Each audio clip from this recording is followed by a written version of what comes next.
Zdravo, dragi moji! Dobrodošli na kanal Male brze kuhinjice. Danas ću da vam pokažem kako možete da osvežite zelenu salatu, odnosno kako da ona ponovo postane krta. Ovdje imam zelenu salatu koja je u jako lošem stanju i čiji su listovi potpuno potonuli i uvenuli.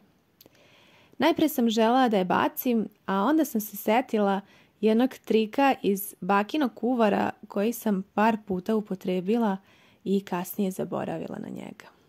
Sada želim ponovo da podelim i sa vama jer je ovo super trik da osvežite zelenu salatu, da ponovo postane čvrsta i da možete da je konzumirate. Ja sam je oprala, a sada ću uzeti jednu posudu i sipat ću hladne vode do polovine, kao što vidite na ovom videu. Sada će mi biti potrebno sirće, sipat ću par kapi sirćeta i sve ću to dobro promešati kašikom. Evo, pogledajte kako.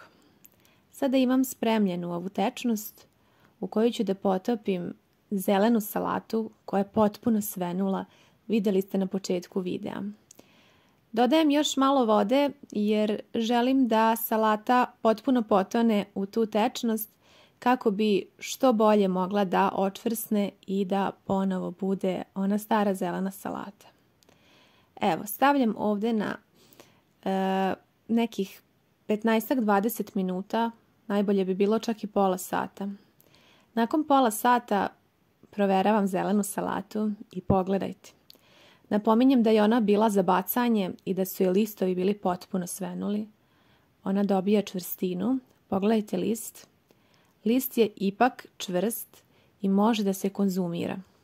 Evo sada ću snimiti par kadrova sa svih strana da vidite da je svaki list itekako očvrsnuo i da je ovaj trik zaista uspešan ako želite u trenutku da oporavite zelenu salatu.